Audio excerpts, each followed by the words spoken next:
ஐயோ, நான் பண்றது தெரியலையே. ஐயா சூரிய பகவான் ஐயா, எங்க மேல உனக்கு கருணையே இல்லையா? நீ கொடுக்குற டார்ச்சர்ல எங்கேயுமே போக முடியலையா?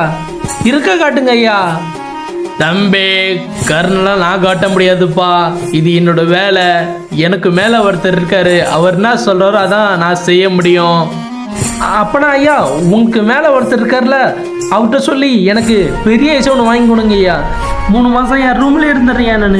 நீங்க வெளியே வர்றப்ப சத்தியமா நான் வெளியே வர மாட்டேயா. உங்க அட்டுடியும் தாங்க முடியலையா. ப்ளீஸ் ஐயா. என்ன தம்பி ஏசிலாம் கேட்குற? உனக்கு ஏசி வேணும்னா நான் ஒரு டாஸ்க்கு சொல்லுவேன். அந்த டாஸ்க்கு நீ செஞ்சனா உனக்கு ஏசி உண்டு. ஐயா என்ன டாஸ்க்குன்னு சொல்லுங்க, நான் செய்கிறேன். என்ன டாஸ்க்கு? ஒன்றும் கிடையாது. எனக்காக லடாக் வரையும் நீ நடந்து போகணும். யோ, நீ கொளுத்துல பக்கத்தில் இருக்கிற